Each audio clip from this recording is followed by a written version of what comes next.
And I would like to welcome everybody today for our follow-up to our Tuesdays with Vincent that had been scheduled earlier this year. Our interchange tonight will be on the person of Louise de Marillac, otherwise known to many of us as St. Louise de Marillac.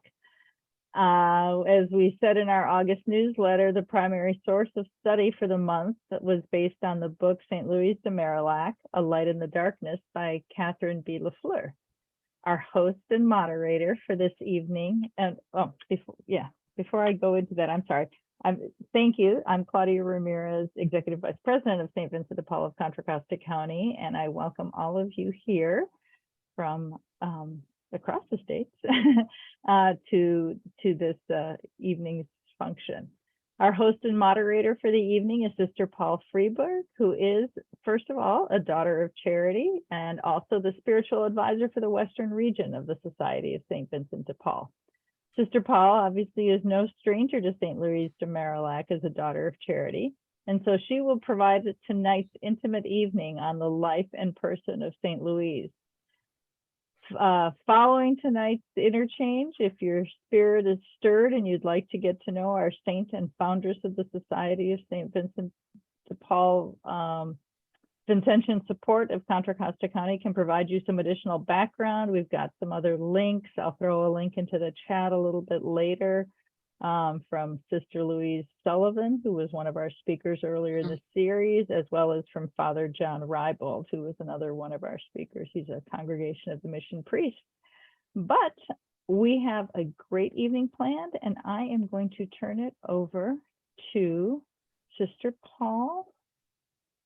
And if you can have, well, okay, Claudia, so we can cover the bases here. If my Wi-Fi is shut down here, we're getting these threatening things too. So if my Wi-Fi is gone, I'll try to call into you if I can't get back on, and I don't know what to do about it except put our. And then I can run the slideshow. Except put our swimming suits on and go out in the lawn. There you go. There you go. So, Sister Paule, there you go. You have remote control now. Oh, okay. I just lost. Can we scrunch this down just a little bit? Yes, just 1 second here. Okay. Well, I think you have to scrunch it down on your side. I don't know how to do that. So, well, I'll just wing it. I have a lot of text on the teleprompter, but that's okay. I'm just going to wing it. Okay. So this is just a little information about her. And you see on here that, but I can't see any people. I can't see any of the people. Right. That's the idea, is that we only see you. We focus on you. And so we don't focus on anyone else. But I wanted to focus on them. Oh, okay. Well, I can do that. Okay. I can unspotlight. I like to see the people I'm talking to. Okay. No worries. No worries. Okay. I'll unspotlight you. Now, can you see us? I can see you. Okay. Nobody else.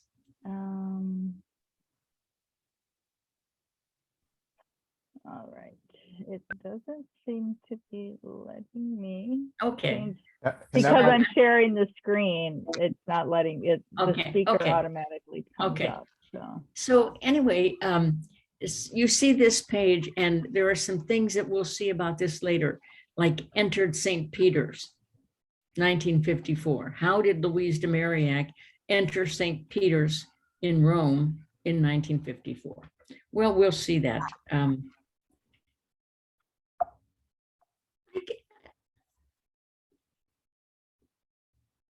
There we go.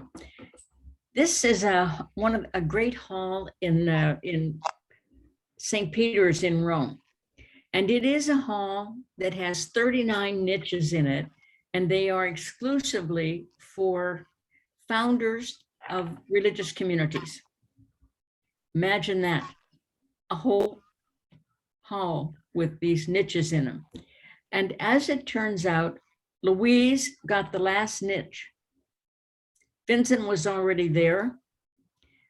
Although they died the same year, 1660, he was canonized 77 years after his death, and she was about 247 years.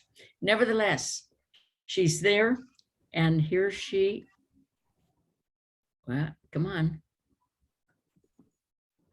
Here she is in all her splendor in her niche.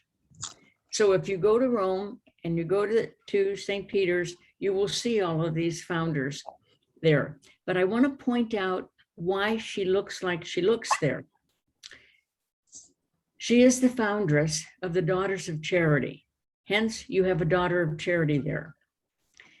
She was a teacher, so she's holding a book, and she actually started small schools all over France, which made her then the superintendent of numerous schools while she was working with the foundlings. That's why the baby is there. So these are three key aspects of the life of Louise. Her educational program for poor girls, poor little girls. And somebody who wasn't poor, a girl who wasn't poor could come in if there happened to be a desk left. Primarily it was for the poor. And then of course the foundlings. One thing I want to point out is this Daughter of Charity who's in the niche there with Louise is wearing what we called a cornet, which is probably the best known. You'll see it later in the program, but it's that big white cornet that they wore that became very famous, and everybody and their brother and sister painted a picture of Daughters of Charity in that cornet. The problem here is Louise de Marillac never saw the cornet. They didn't wear the cornet in her day. They wore the simple dress of a country girl. But it's there because that's how people have come to know the Daughters of Charity and their work with the poor. But Louise never saw that. So that's just a historical thing that was put in. I'm trying to move these. Whoops. Oh, just to show you that her partner in many, many works, St. Vincent de Paul, is there also. And he is the founder of the Vincentian Priests and Brothers, the Congregation of the Mission. That's why he's there.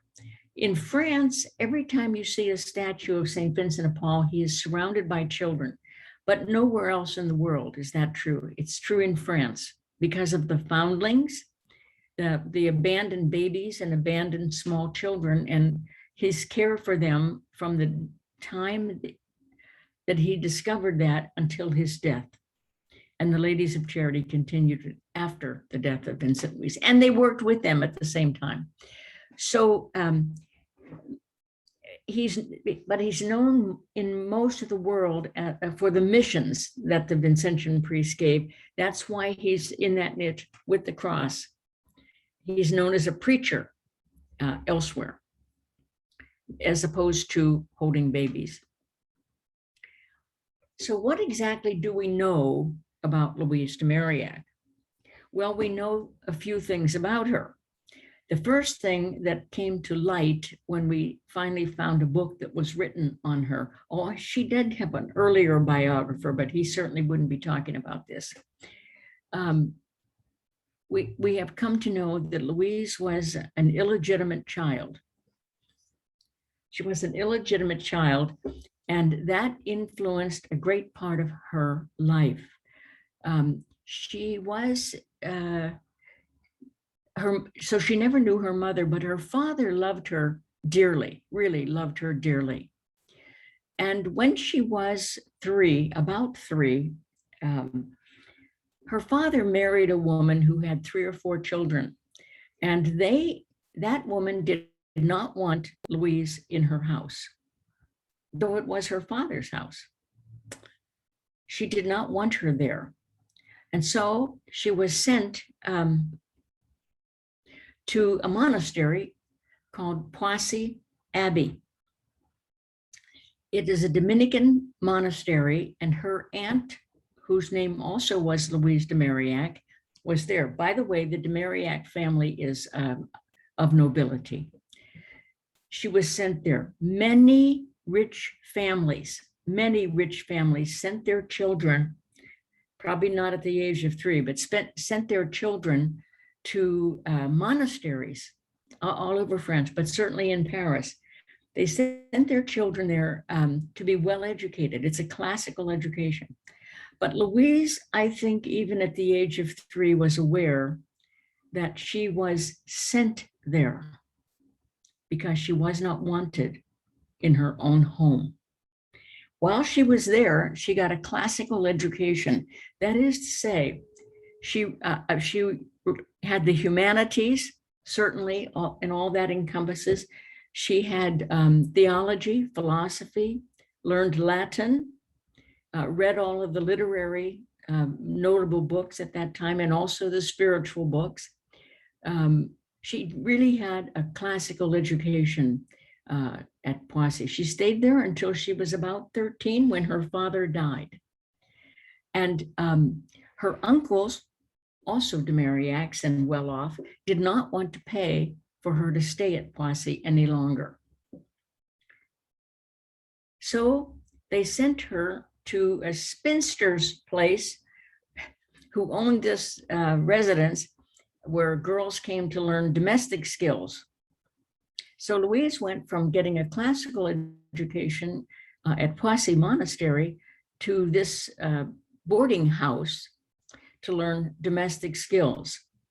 As it turns out, I mean, she had no idea at that moment in her life at 13, of course, but as it turns out, both her classical education and her learning of domestic skills helped her years later when she was starting the Daughters of Charity, most of whom were poor country girls who couldn't read or write and didn't know a lot about home skills either. So both of these experiences were wonderful tools in her toolbox for starting the Daughters of Charity. Louise felt at an early age, she felt called to religious cloistered life, which was the norm at that time, cloistered life.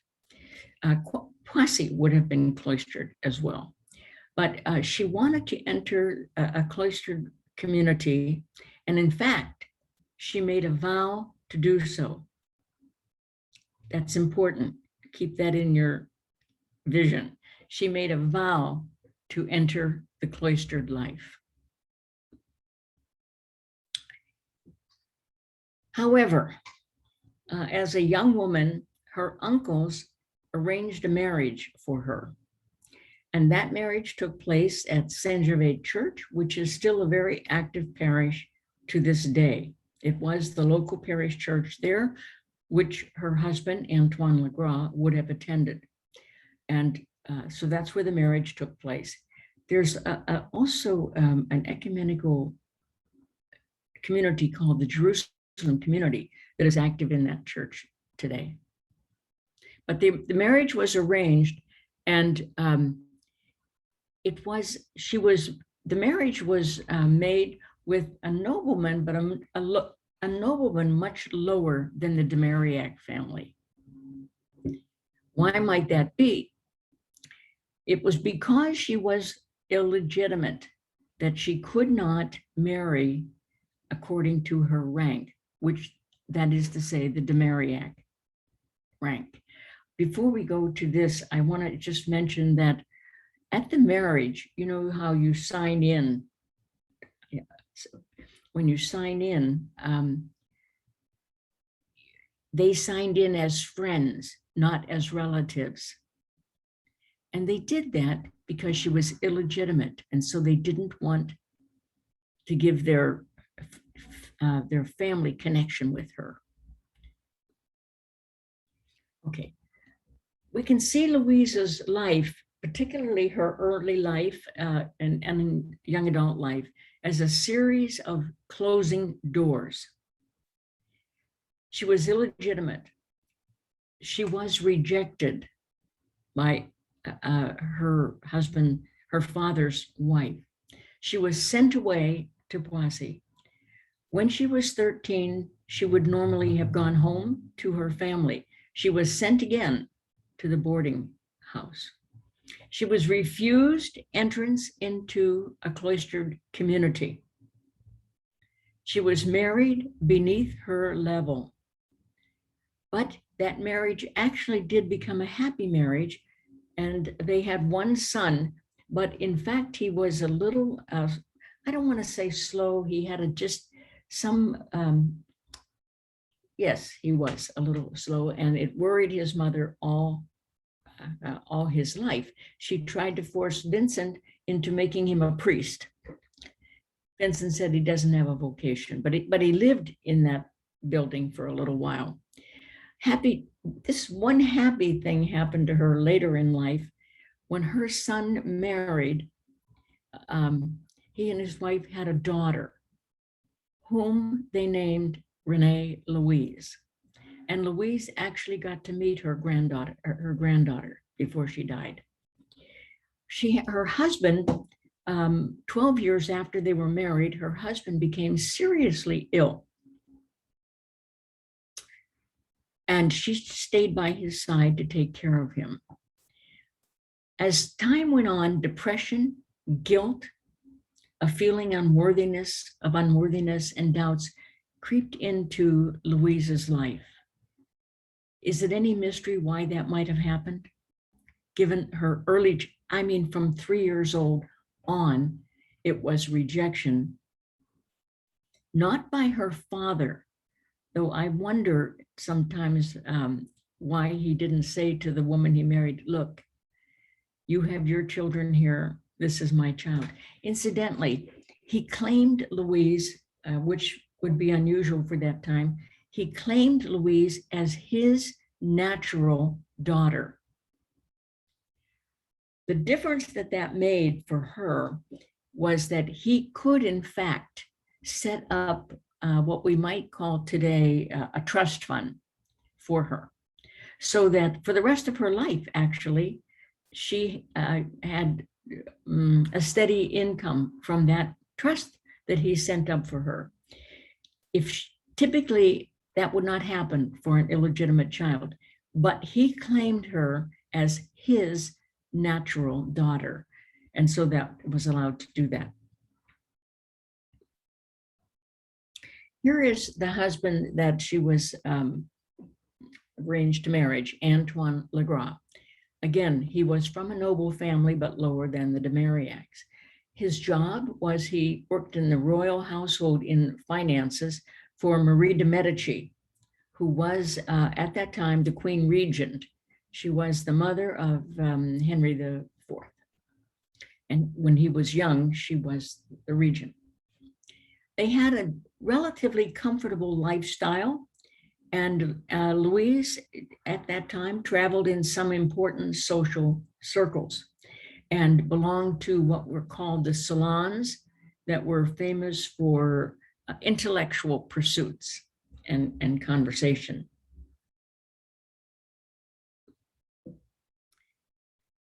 Mademoiselle, I love this picture of her, actually. Because she was illegitimate, she could never be called Madame. She was not called Madame Legras, though she was married to Legras. She was called Mademoiselle Legras. Because she was illegitimate, she could only be called Mademoiselle and never Madame. You can see how this dogged her all her life. Actually, when she married Antoine Legras, her illegitimacy was noted on the marriage certificate. It's just hard to imagine that a child could have that kind of a life. But so she began to have some serious doubts, and they circled around when her husband was still alive, because she made this vow to go to a cloistered monastery. She wondered temporarily if she should leave her husband and enter the monastery. She was in doubt about a spiritual director. She had a vision of one, and it was Vincent, and she thought he was like a country bumpkin. She was repelled by him. She had doubts about her life. What if she couldn't go to the monastery? She had some doubts about whether or not God loved her, and doubts about whether she believed in God anymore. On the Feast of Pentecost, in a church called St. Nicholas de Champs, she was there for Mass, and she's not certain if this happened during the Mass or while she was there praying. All of a sudden, it was like a light flashed before her, and everything became clear to her. She understood that she should stay with her husband. She understood that she would one day belong to a religious community, but there would be much coming and going. She understood that God loved her, and she understood most of all that because only God could have supplied this peace, this overwhelming peace, and the solutions to her doubts, she believed that God gave her this gift. That paper that she's holding in her hand has come down through history to be called the Lumière, the light of Pentecost, the Lumière, when her soul and her mind were illuminated with truth and freedom. That document that I don't know who that is holding that, but was written in 1623 on a little piece of paper. And you can see that it was folded again and again and again and again. Louise carried that in her pocket until her death. It was so significant to her. And I want to tell you that that document is in the archives, not of the Daughters of Charity, but of the Vincentian priests. And I happened over to that, to their archives, just looking around, and there was an elderly, sweet Vincentian priest in that archives. And he said to me, "Have you ever seen the Lumière of Louise?" I said, "You mean the original?" He said, "Yes." I said, "Of course not. I've never seen it." He said, "Well, let me show it to you." And he opened a drawer, and there was an envelope, and he pulled this out of the envelope and handed it to me. This is a document from 1623 on something like, not parchment, but some fragile paper. And I thought, if this cracks apart, I hope it's not when it's in my hands. But anyway, he put it in my hands, and I became overwhelmed with what this meant for Louise, and to see how she had folded it up and carried it in her pocket. It's extremely important, actually, to our whole community. Every 6 years, we elect a new superioress in Paris. And we did so just a year ago. Every 6 years, we do this. I mean, we don't do this. We elect all of the leading, we call it visitatrix, that most people, the president of our province, of every province in the world, goes automatically. And we in our province elect a delegate to go with that person. And I'm happy to say that we elected a young sister for the first time. And I think it's wonderful. Anyway, one of the purposes of that meeting, that international meeting every 6 years, is to elect the new international superioress.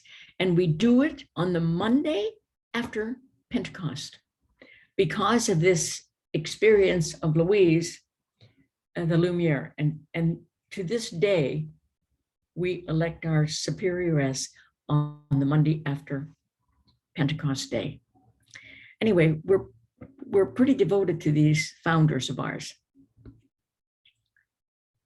Vincent and Louise, though they didn't get along well right away, she thought he was kind of scrappy and he thought she was scrupulous. But over time, they got over that. And Vincent saw something in Louise that nobody else had seen yet when she was a child and got rejected here, there, and everywhere. He saw something. And he engaged her in his work for the poor, and it galvanized Louise. She had done some charity work, of course, as a society lady, but this was different.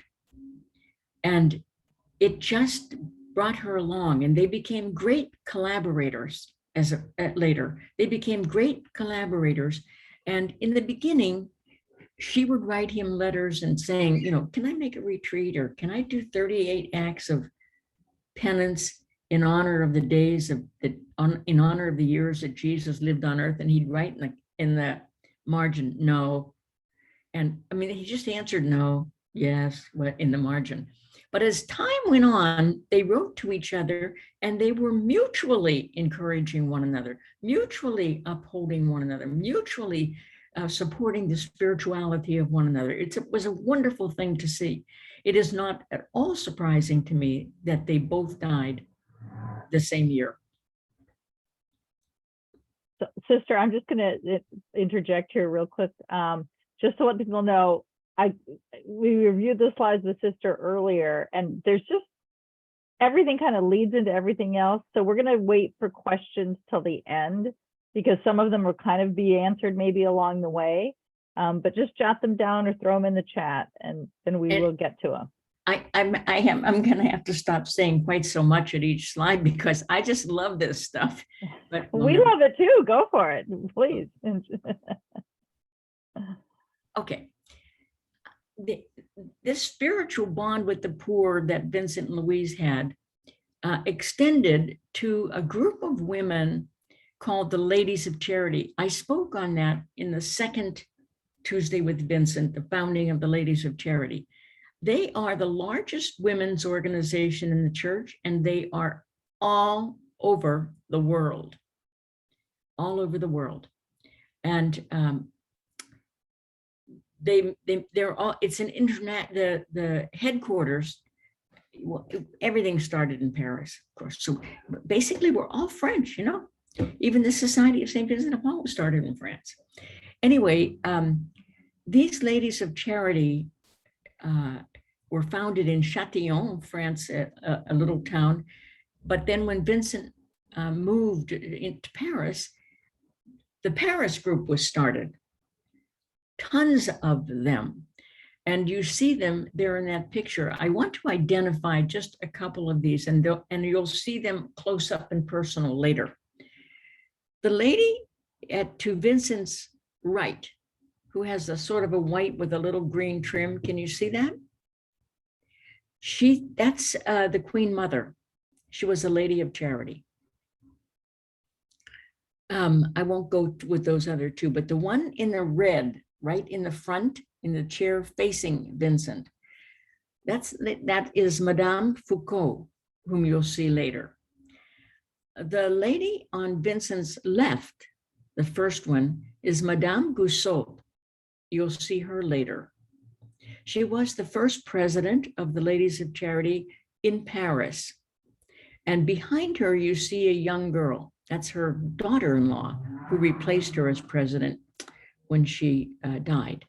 But all of the great Ladies of Charity were president at one time. Then you see Louise de Marillac, and the person she's talking to is the Duchess d'Aiguillon, whom you'll see later.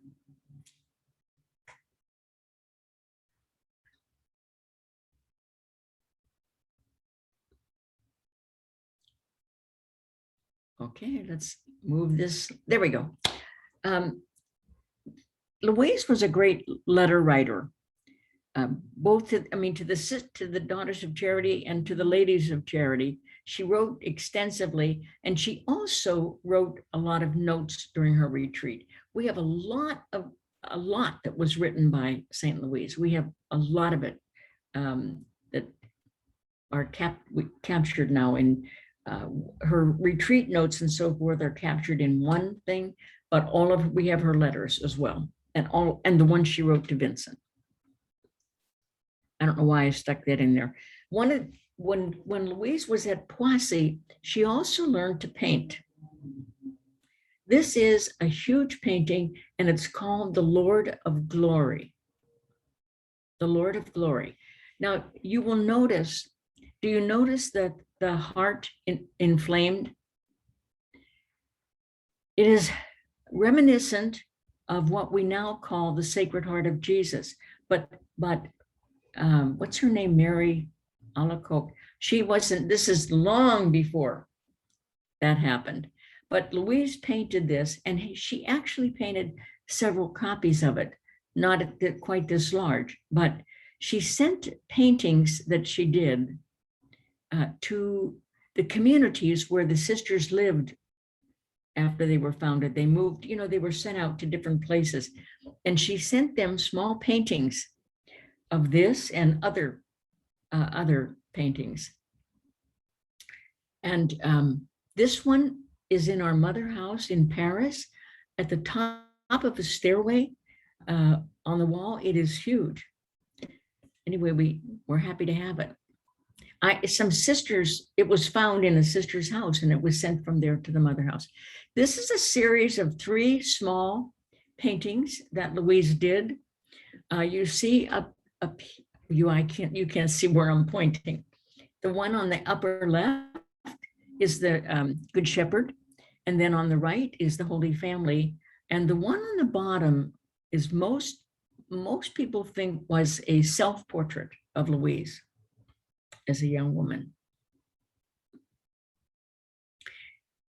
And this one, see, I don't have my notes, so I can't tell you what it says. This plaque right here just tells us that this painting was actually done by the hand of Louise de Marillac, who was married to Antoine Legras, who worked for Marie de Medici. Anyway, they went through all this to explain that what actually was painted by St. Louise. And there are 2 squiggly lines, one on the left over his right arm, and another one on the other side. One of them says, "Come, blessed of my Father," I think, and the other one, I forget. I have it in notes, but not right here with me. But you can't, they don't look like words anyway there. But we have this in the mother house as well.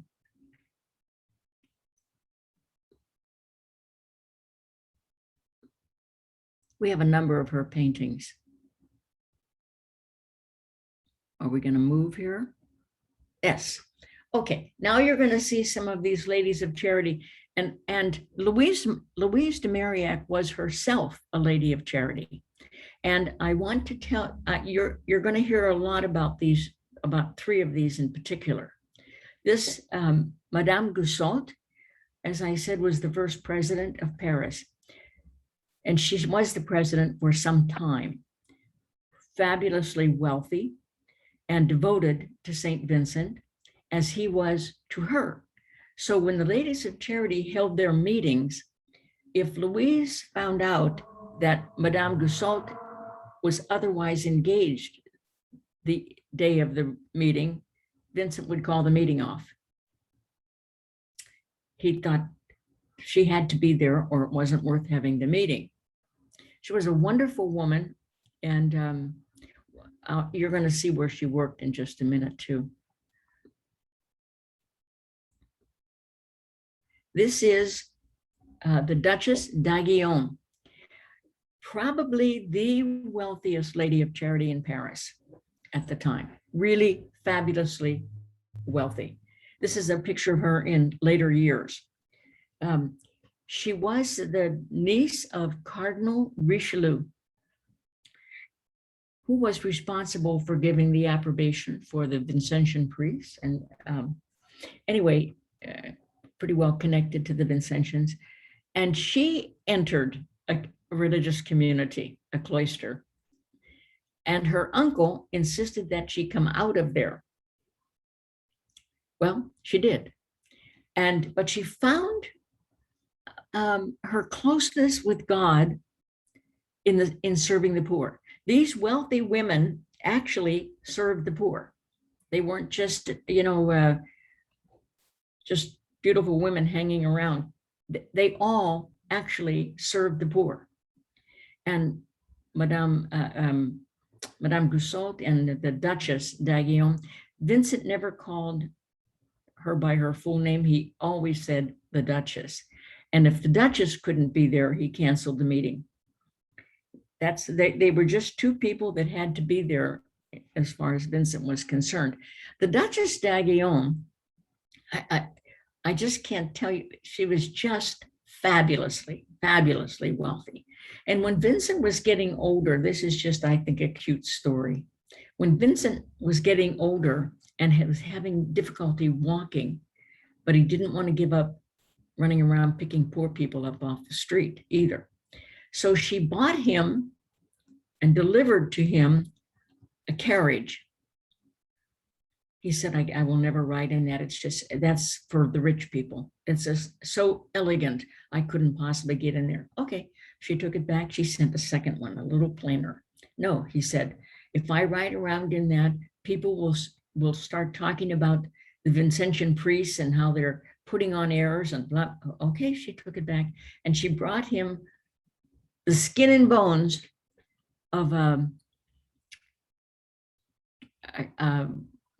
chariot, nothing but a horse and a carriage. That's it.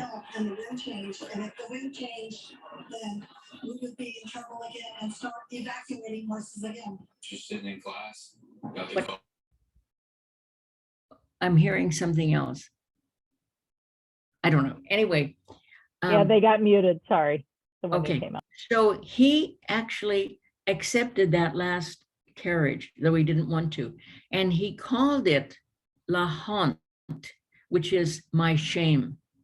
But he used it because he could not get around anymore on his feet.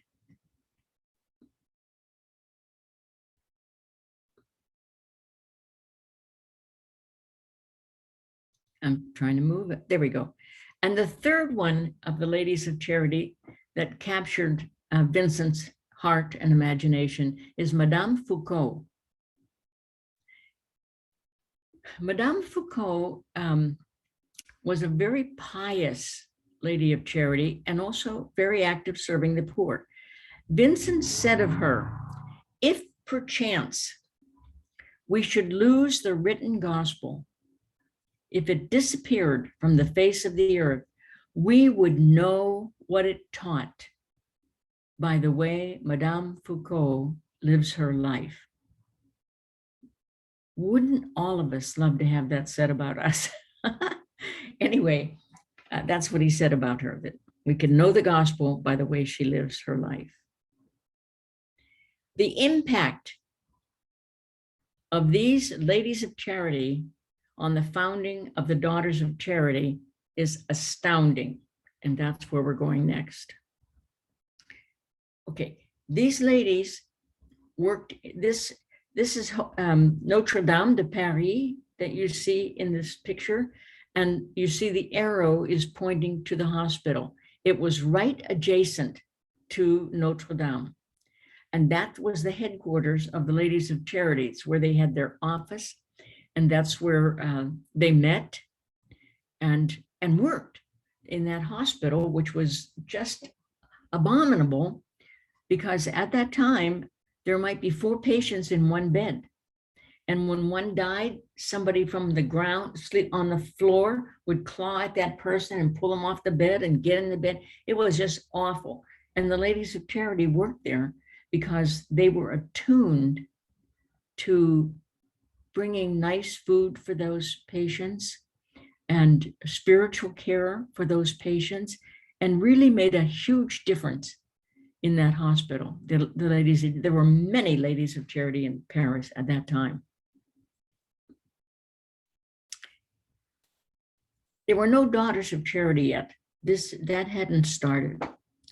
Okay, so these young girls would come from the countryside, and this girl, whom it was Marguerite Nassau, that's not an actual picture of her, we're certain of that, but that's the picture that's always used to depict her. Marguerite Nassau actually met Vincent, and she said she heard in her country, in her village, she heard that there was this thing in Paris called the confraternity. That's confraternity of charity. That's the ladies of charity, and that they served the poor. And she came because she wanted to do that. Vincent sent her to Louise, and she told Louise the same thing, that she wanted to serve the poor. Louise asked her if that's what she wanted to do. She said yes, and she wanted to serve in the confraternity with the ladies of charity. Many, many young girls came to do that, which means the ladies of charity knew those young girls because they were at their side.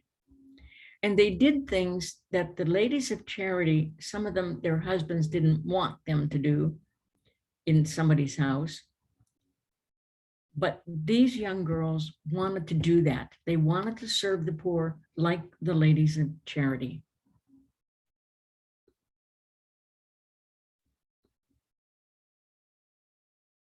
I'm still trying to get this to move. Okay, so when this got started, the Daughters of Charity, here's what happened. Those ladies of charity, particularly Madame Goussot and the Duchess d'Aiguillon, they came to see that some of those girls who came in from the countryside and small villages to work with the ladies of charity, they saw something in them that gave them to believe that they might want to do this for the rest of their life.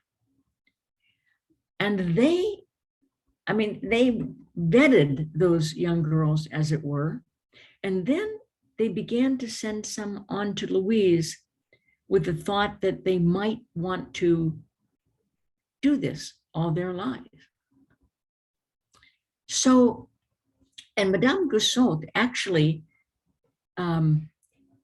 took every one of those that they thought that of, and they traveled with her when she went out of the center of Paris to work, to do some work, which gave her an opportunity to know them better. So as it turns out, the first 4 or 5 of those, Madame Goussot handed over to Louise. But in those days, there was no such thing as postulants and then novitiate. It's not how it operated.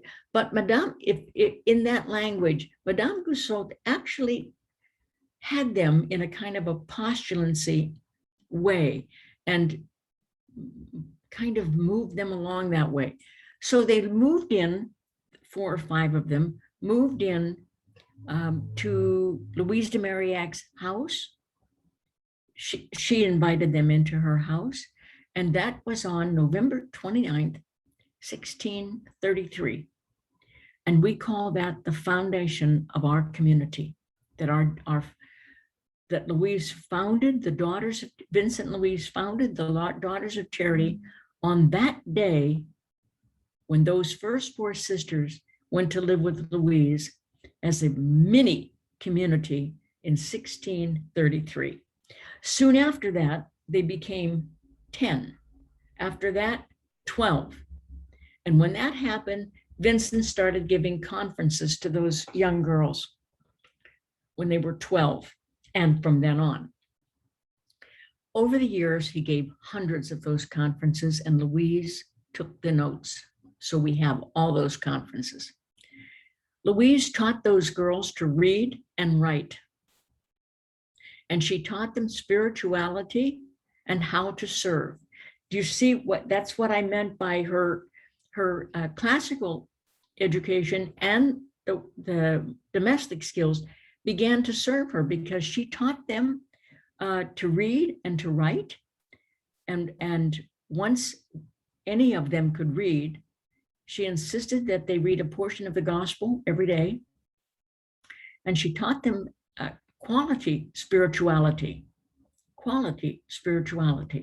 because that's what she received at Poissy. And she taught them how to serve. That is to say, how you treat people when you're serving them, which we now call the Vincentian way. That we treat people like they are Jesus Christ, because that's who we're serving. Vincent said 10 times a day you go to the poor, 10 times a day you find God there. Vincent said if you're on your way to Mass and you are in the church and somebody says, there's a poor person out here who needs you, you leave God for God. God is as surely in that poor person as in that tabernacle. I mean, they got quality spirituality. Both Vincent and Louise visited all the houses of the Daughters of Charity, and so did Madame Gussault, visited the Daughters of Charity. And she was actually a part of Louise's formation team. Louise wrote hundreds of letters to them and visited them. Okay. Then came a change. What the Daughters of Charity did first was Sister, go into do you the want home. to take a little break and kind of let everyone stretch and Oh, okay, maybe sure. Let's do it. Let's it's do a it. good time. We just now, okay, now we've got the daughters. We're ready to go. Yeah, let's go. So let's see everyone back here at, I've got the 6:56. So let's see everyone back here at 7:05. That's good. Okay. And that little 9-minute break. Okay. Pause our recording here for a minute. So. Okay.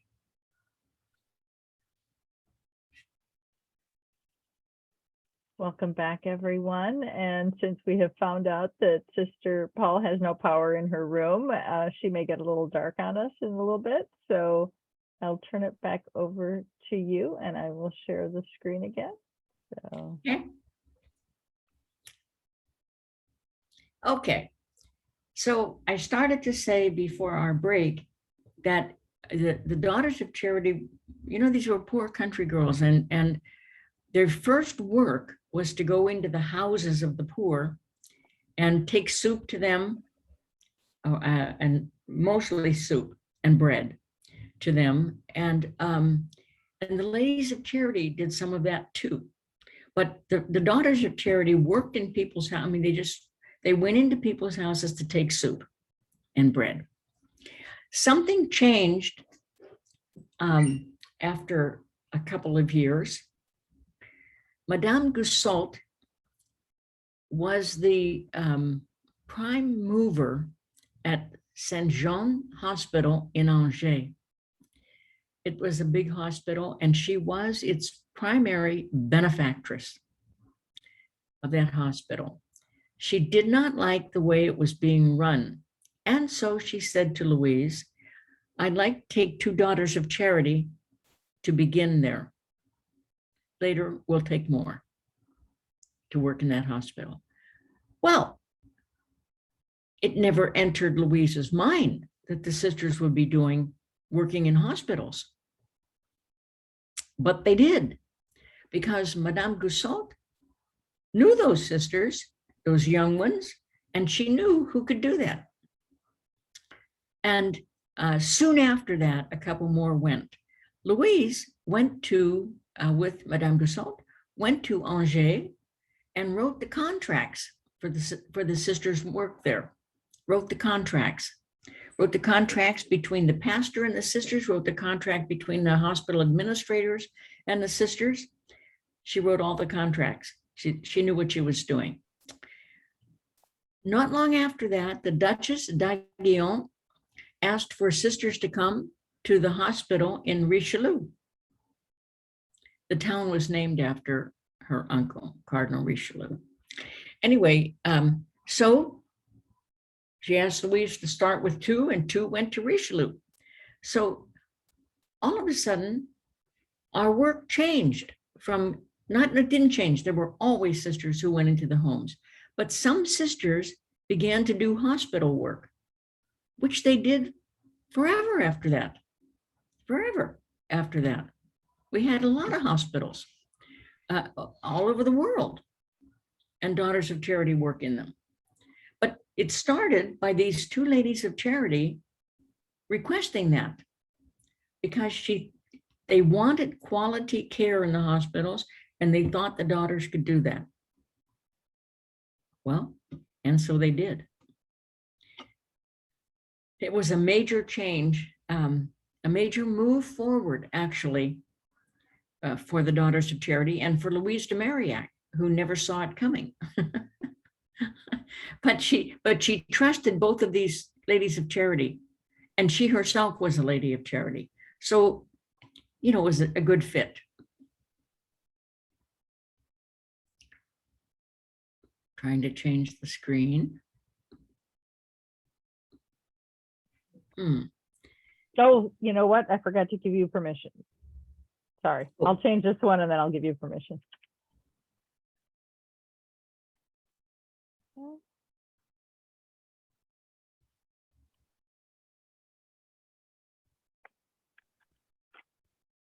Okay. Oops. No, go back. Okay, here we go. No, it's the next, go after this, then after that. Okay. Nope, stop, don't move so fast. Okay, so our goal today was to talk about Louise de Marillac and the founding of the Daughters of Charity.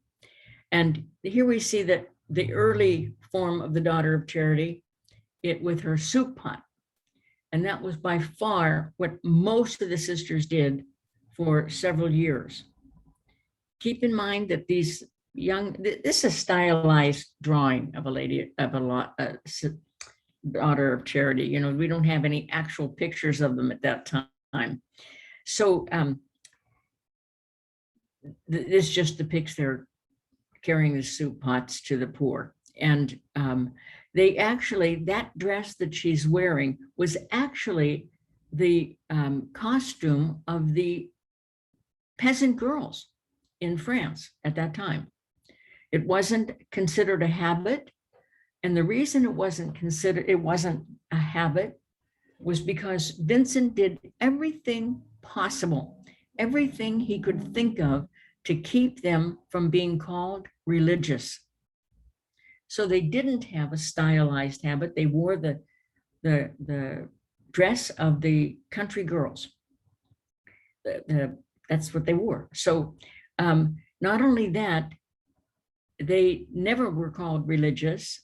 And because Francis de Sales started a group of sisters, and they were called the Visitation Sisters. They exist still today, the Visitation Sisters.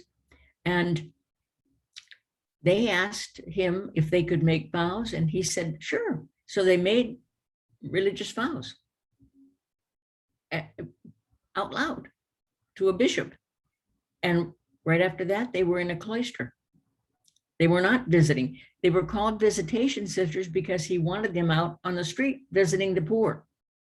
So when Vincent had this in mind, it was Francis de Sales who said to Vincent, don't let them make vows. If you do, it's the end of the service of the poor. So naturally, after time went on, they did ask if they could make vows. And Vincent said, yes. But here's how that happens. And he designed at that time in the 1600s that they would make traditional vows: poverty, chastity, obedience, and a fourth vow of service of the poor. But he said, they will be made silently. There'll be simple vows, not religious. They will be private vows, not made publicly, and they will be annual. So you make vows for 1 year. You make them again the next year if you want to. You make them, we make them together, and we do that still to this day. We do that still to this day. We make them together on the 25th of March, which is the Feast of the Annunciation. We make, because of the fiat of Mary, we make them every year on the Feast of the Annunciation, unless it falls during Holy Week. Anyway, and we make them silently. We could be in a parish church and we make them silently.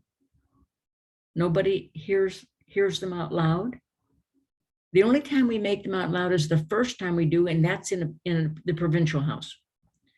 And only sisters are there. But after that, they're silent and they're private and simple. That's what they're called. Private, simple vows, and annual. So we make them every, we actually request to make them every year. So that no one, it doesn't matter so much today, because there are lots of sisters out on the street. But in Vincent's time, he wanted to make sure that we would never be called religious. And he said to the sisters in a conference many times, if a bishop asks you if you are religious, you say, oh no, we are just poor, simple servants of the poor. And if he asks if you make vows, you say, no, we are consecrated to God through the vows that are in the gospel, but we're not religious.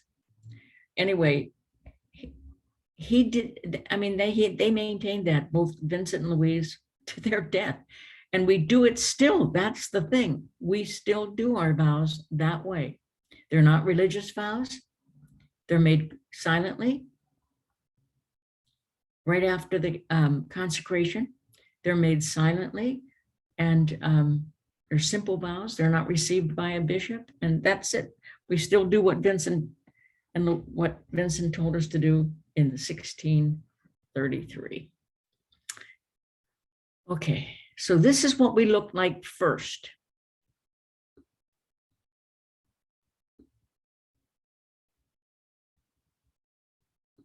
This is there.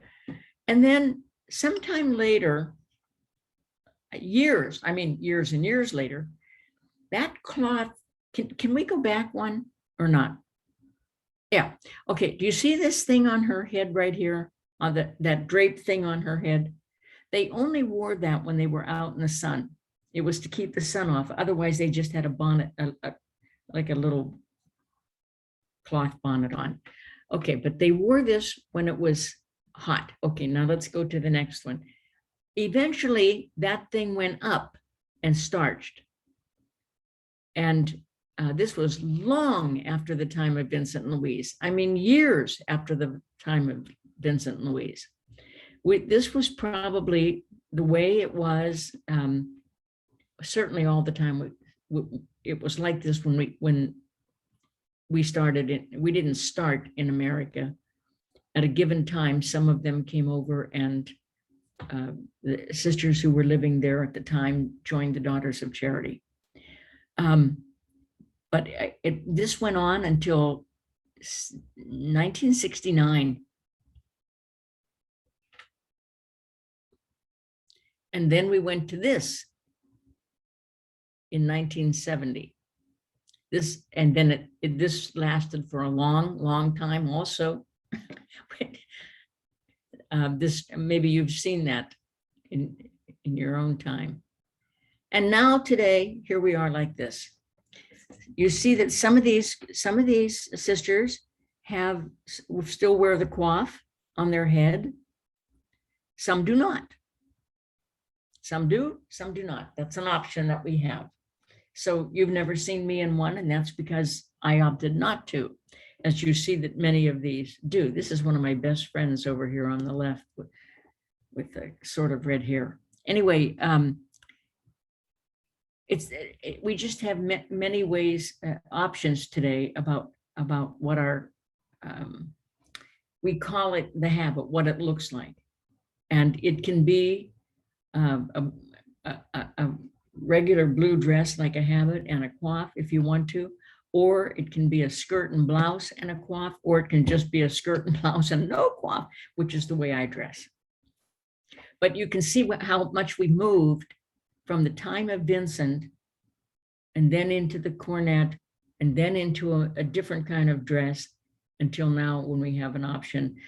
And that's because it wasn't a habit in Vincent's time. They wore the ordinary dress of the people. The ordinary dress of women today, like say people who are in the work field, a woman would likely wear a suit or a jacket, I mean a suit or a skirt and some kind of a blazer or whatever. And that's what we're doing. You see many of these sisters clearly have jackets on with a white blouse and they're wearing a skirt. That's just, which is what I do most of the time, unless I'm staying home.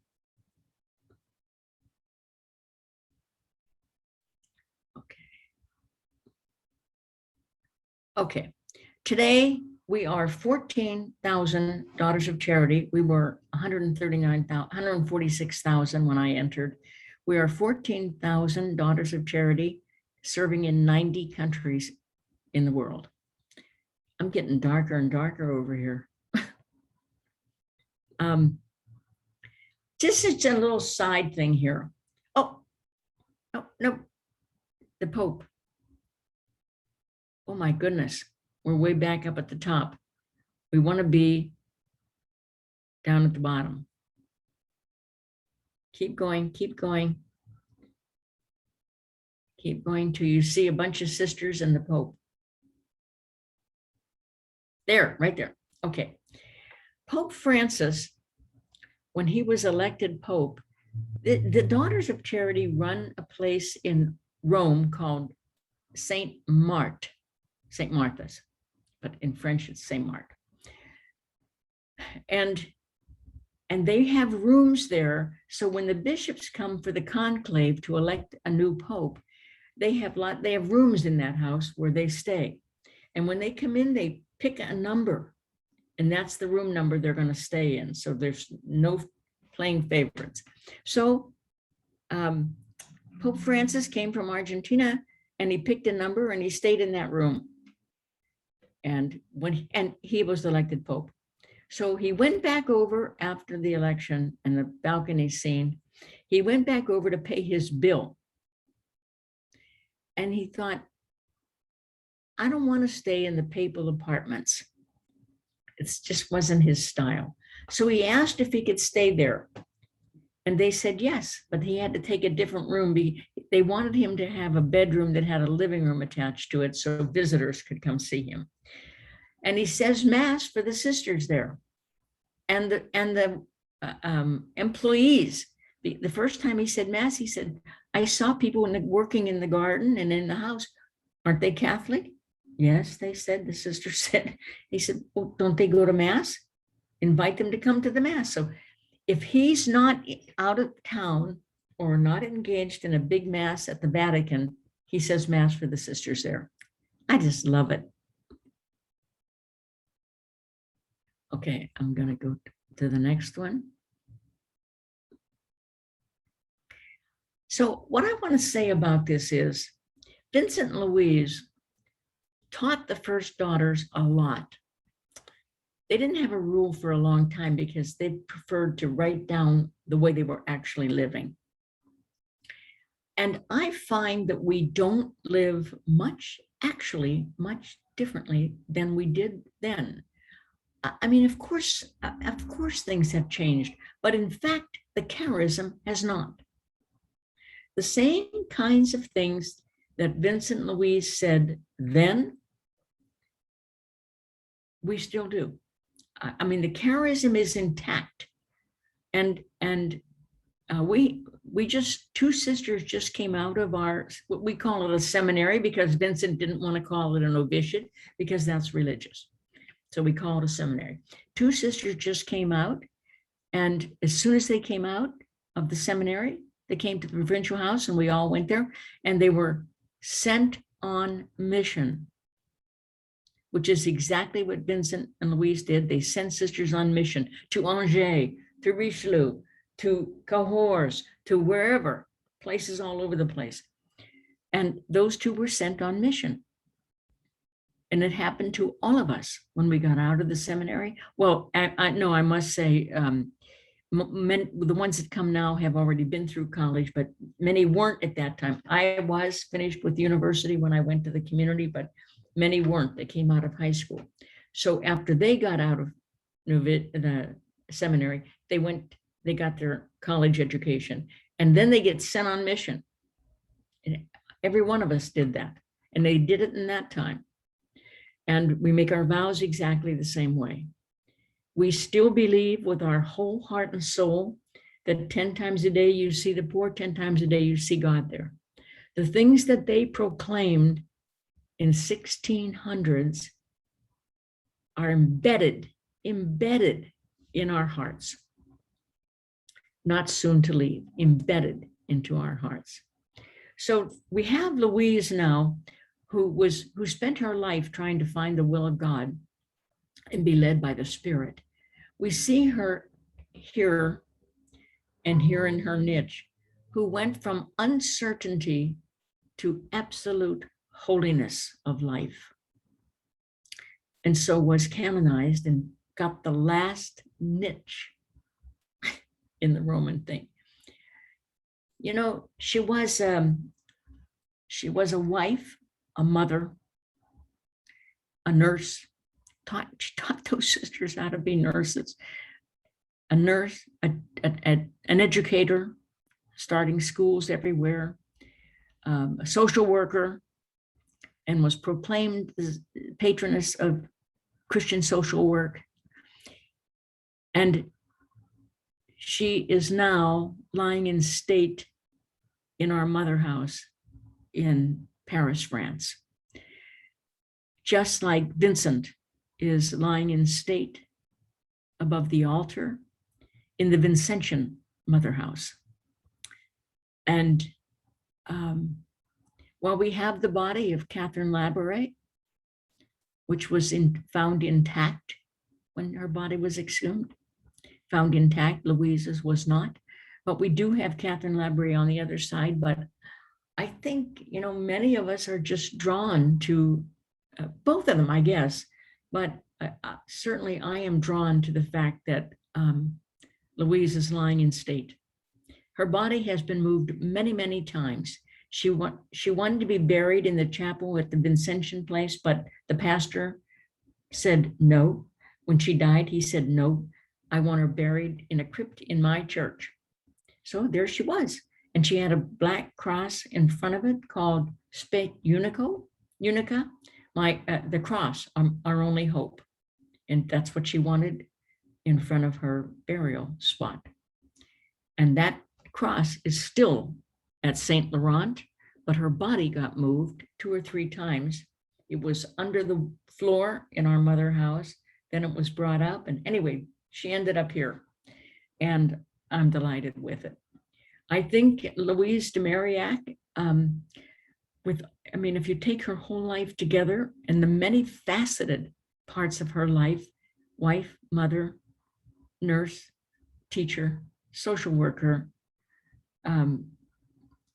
and great servant of the poor, and adaptable to time as it came. I think she's a model for all of us. She's a model for all of us. She lived a stellar life and moved with the times and was able to come out of her scrupulosity into astounding holiness. And I think we can come out of anything we are and move into stunning holiness. She's a model for all of us. That's my story, and I'm sticking to it. Thank you. That was amazing. Thank you so much, Sister Paul. So I'm in total darkness here. Can I ask you a favor? Can you turn the flashlight on your phone and maybe aim it towards you? so that we can see you? Meanwhile, I'm going to share something that You can. Susan's done. Yeah, perfect. Yay, yay, yay. Okay. So I wanted to share something that Susan Dunn had posted. She said that she had the Daughters of Charity when she was in first and second grade, and then the school was turned over to the Sisters of St. Joseph. Then when she went to nursing school, they ran the hospital and nursing school for her first year, and then they turned it over to secular administrators in the Diocese of Boston. Pretty much where Susan goes, the daughters leave, it sounds like. No, she was wondering, were the sisters already decreasing during those years, like in the late 50s and 60s? Yeah.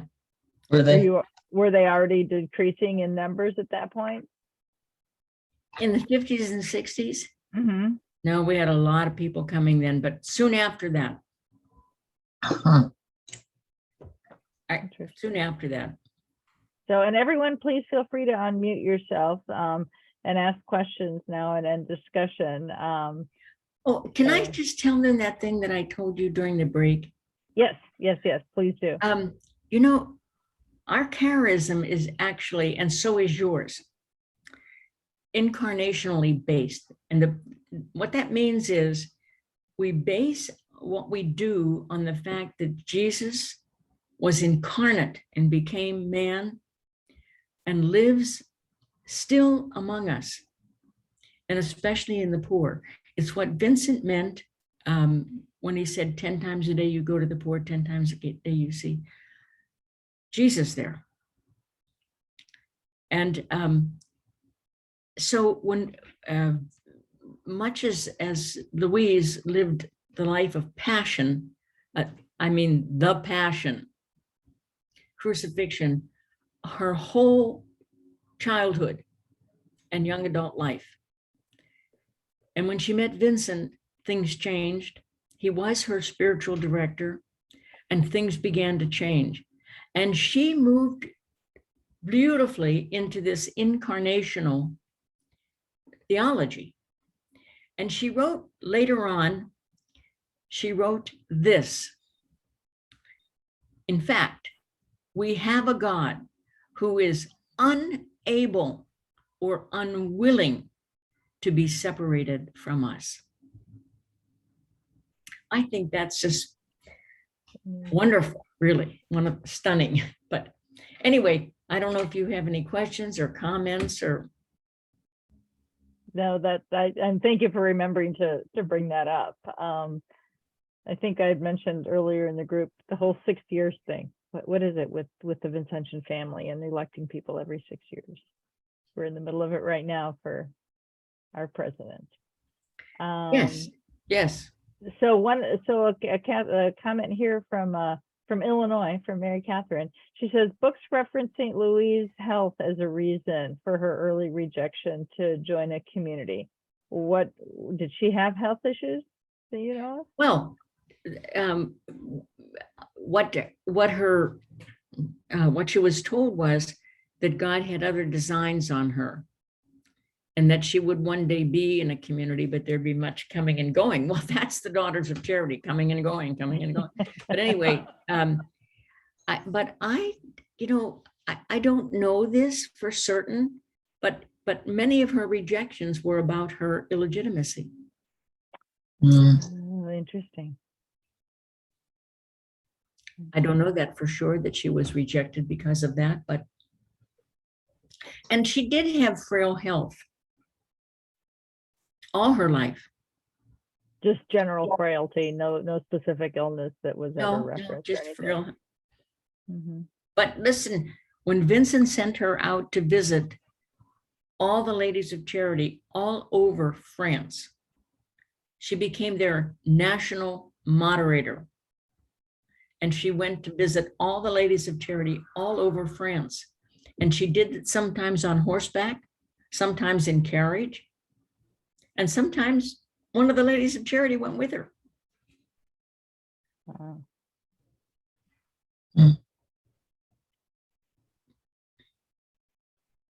So Paul, I thought we had learned all we could about Louise at Invitation for Renewal, but Sister Paul taught us more today, right? Oh, yeah. Yeah. You learned a lot more today. Thank you. This is great. Well, I Sister, love her dearly. I love her a lot. Sister, it's really interesting when you hear the stories of the saints, the interplay between Vincent and Louise is that it wasn't always harmonious. It didn't start out, love at first sight. But that it was a continuation and a working together Yeah. that eventually they got to the same page. They got to doing things together. I tend to be more Pollyannish and, well, if things aren't all right, well, maybe I'm not doing it right, or maybe this isn't it. But that it gives me hope that the saints, they also have to struggle like all of Yeah. us in their relationships. And one of the things that I love about Mother Teresa's story is that she had that darkness. She Yeah. didn't have that good feeling, that compensation to knowing that Jesus was always with her. That these are things that we come from our being to doing what God calls us, even if we're not certain, even if we've got resistance, that we keep answering that call within ourselves. Mm-hmm. And that's one of the great things about a thing like tonight. I Yeah. just loved hearing about that. But they actually had two different approaches and all their lives together.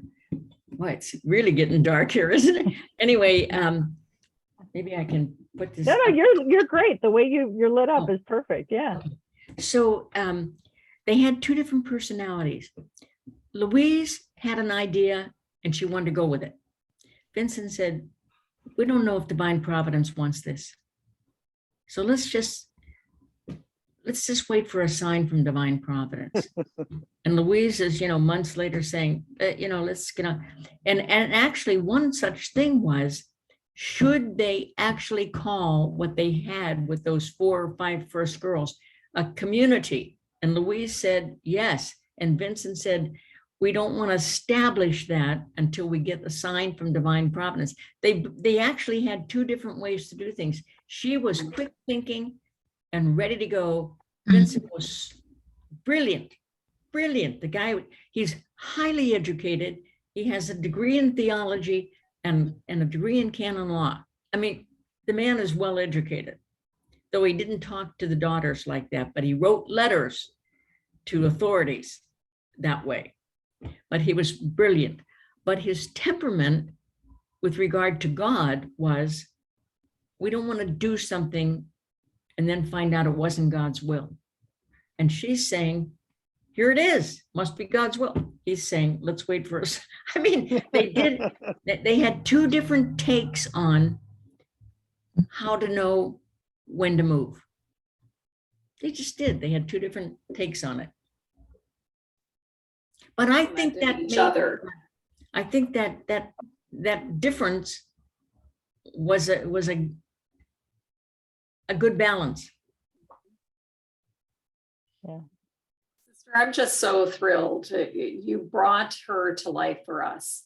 I Oh. think it was so beautiful to hear about her life and her struggles and, how she just rose above all of that and how God blessed her throughout her life, even though she didn't recognize it as a blessing, all of the things she learned, that she was able to use those for good. Yeah.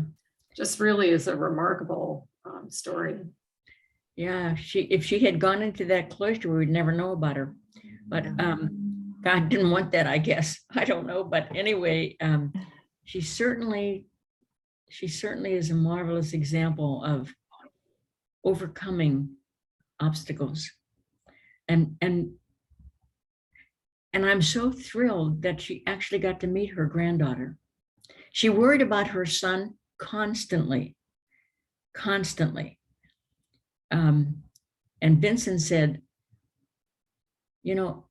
thanks be to God, that Mary wasn't the mother of your son or something. I don't know. Anyway, he was Well, always trying to get her not to worry about it so much and stop trying to make him a priest. He doesn't have a vocation. And what a wonderful story about God's perfect timing. And, just all the things that happened to her at just the right time, being able to meet her grandchild before that child died, and just all of the people that were brought into her life at just the right time that made this come together so nicely. Yeah. And honestly, I mean, Vincent went to every one of those meetings of the Ladies of Charity, but she herself was a Lady of Charity in, I think, about 3 different parishes. But she's the glue there with the Ladies of Charity. And I mean, they had such enormous strength, those women, those Ladies of Charity.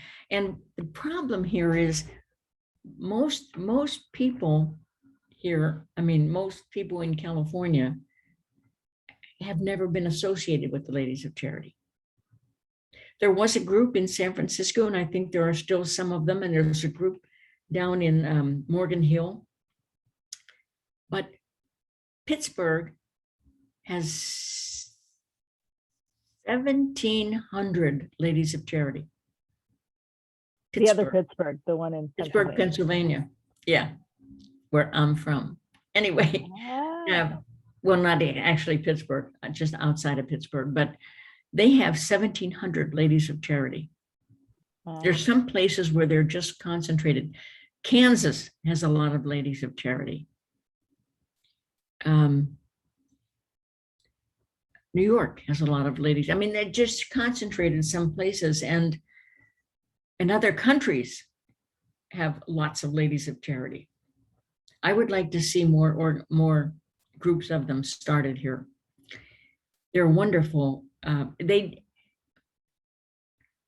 Their work is not exactly the same as the societies. They're more project oriented. Okay. They're not, the home visit is not their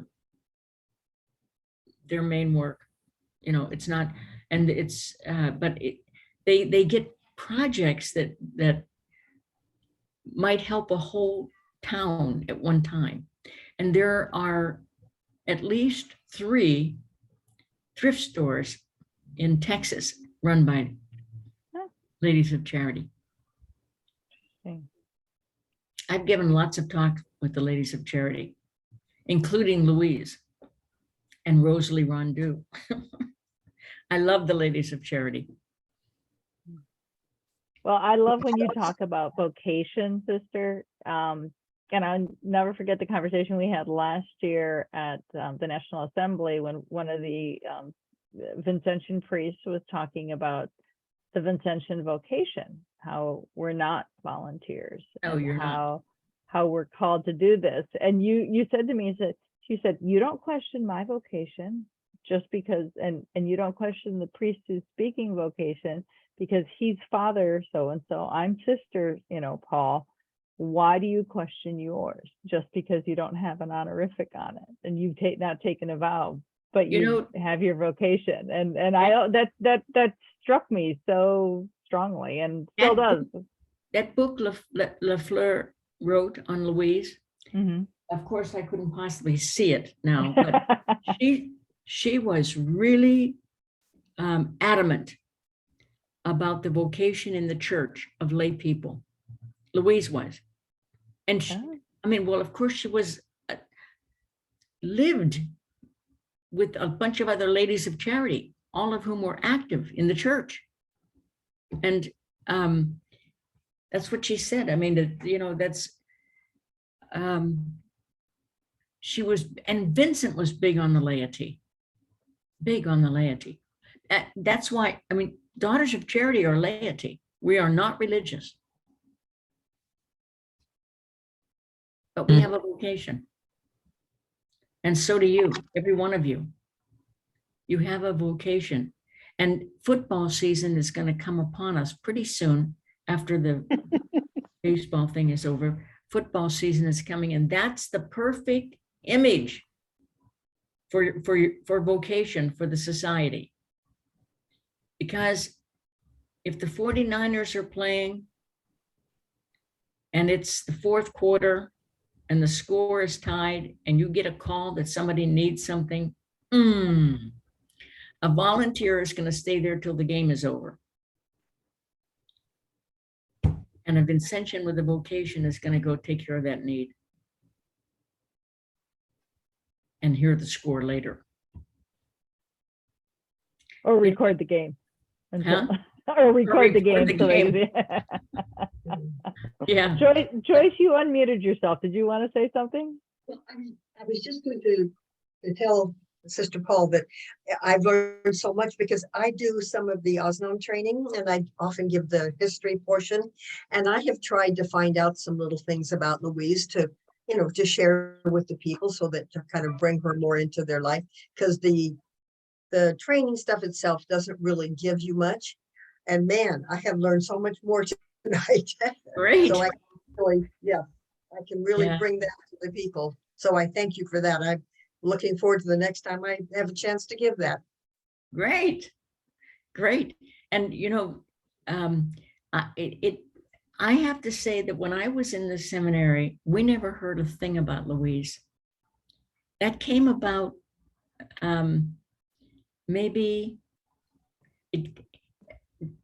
John Calvé was the first to write about her illegitimacy.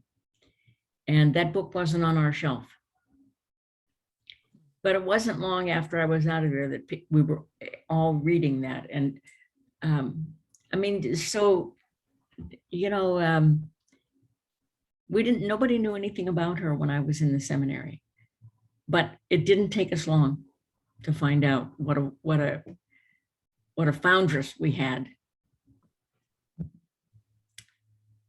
I had heard about her her being an illegitimate child, but not a lot of the details about how that terribly impacted her life and the other rejections that she had that, again, that's what modeled her for her future as a daughter of charity. Yeah, yeah. And she became a very loving person. You know, Despite all what she had to endure. Yeah. Yeah, I know today illegitimate is not such a stigma, but it certainly was in those days. oh, absolutely. I think when she rose above all of that so well. It was amazing. You know, I think one thing that we can bring into this today, like in counseling with kids in school and so forth.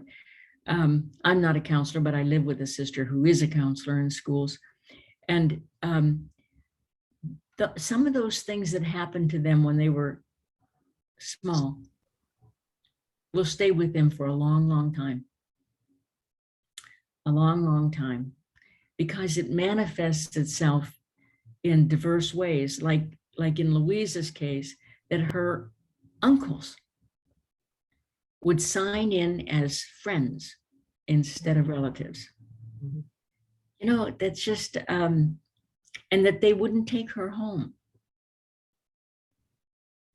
So she got sent to a boarding house. You know, that being refused by her family that happens to people still. And it's, honestly, I think if she hadn't run into Vincent and Paul, I don't know that she would have had the stellar conversion she had. She found his appearance not nice for a society lady, but his spiritual direction was consistent and on target. He spoke many times to her about God's great love for her. And he said things to her like this: I have asked God to be the heart of your heart. He wrote to her once and said, I wish you a young heart filled with the love of God as if he were just beginning to love you. I mean, he was very tender, really. He was very tender, often with her about helping her see that her life was filled with love. God loved her dearly. See, this is how we see Sister Paul's love and passion for Louise, because she's quoting these things, obviously without notes. She's not looking them up in a book because she can't see it. It's dark. Actually, I did print out all the speaker's notes, but I just can't stand papers in front of me. And nobody could tell you didn't have them because you did a stellar job. And anyone else have any comments for Sister? I want to leave her a little battery life so that she can, find her way around her room. Who knows how long she won't have power. I just have a quick question, Sister Paul, and thank you so much for another outstanding presentation. So you were talking about Louise's transformation to a person embracing incarnational spirituality. Right. And so was that a, maybe kind of a change from maybe, did you say she was maybe more of a passionate? Yeah, well, yeah. Okay. I mean, and she didn't, if you feel unloved and unworthy, it's hard to think about Jesus being incarnate and loving everybody. And we make no mistake about it. And Vincent said it over and over. Our community, the Vincentian family, is Christocentric. We are focused on Jesus. Focused on Jesus. Now, people have devotions. I mean, our founders had devotion to Mary, like all Catholics have devotion to Mary. But their spirituality and their theology is rooted in Jesus. The incarnation, actually the incarnation, that he would become human to be one of us, and which gives further light to Matthew saying, whatever you do to the least of mine, you do to me.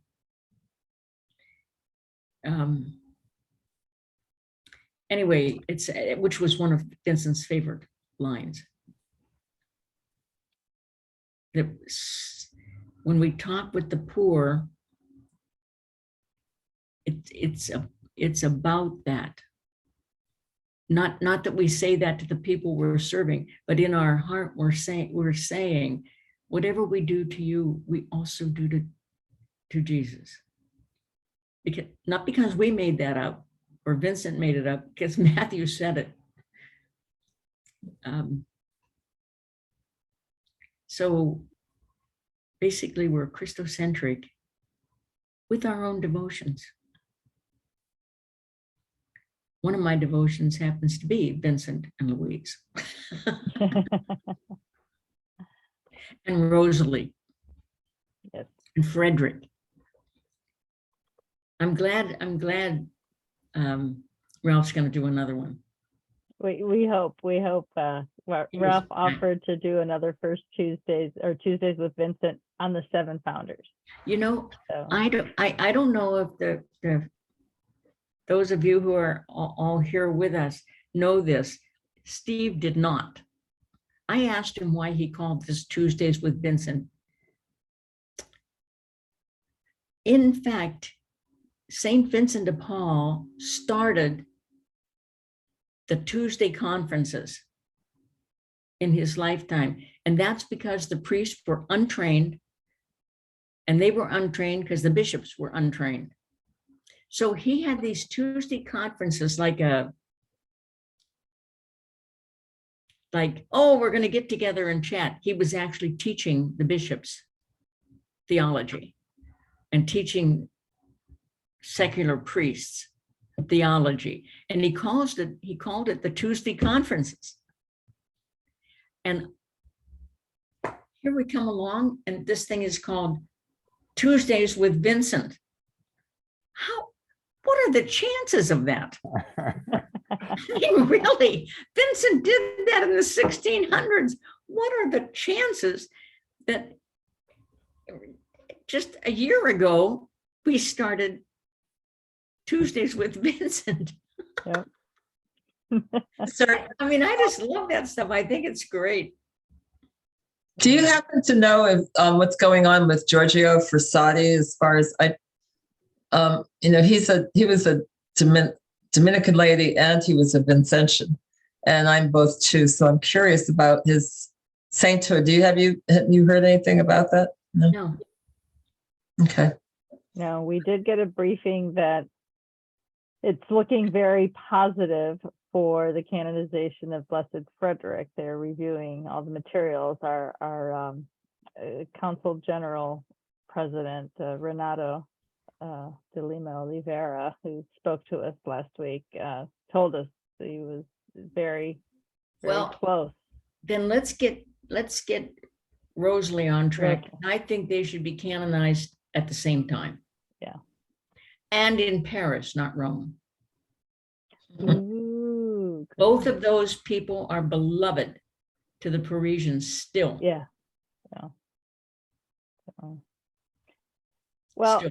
I want to be cognizant of everyone's time. We've got about 5 minutes, and I do want to, and I didn't clear this with her before, but I would like to ask Sister Paul if she could lead us out take us out in prayer, and again give her a little battery life so she can see her way around her room. And thank her again so much for sharing your knowledge and your love of St. Louise with us. So. Sure. In the name of the Father, and of the Son, and of the Holy Spirit. Amen. Amen. Lord, we give you grateful thanks for this great Vincentian family that you've called us to. We thank you for the work, the one-to-one work of the society. We thank you for the years of service of the Daughters of Charity and the Vincentian priests. And we thank you for the beauty of the Ladies of Charity. Thank you for this gathering tonight, that we could be looking at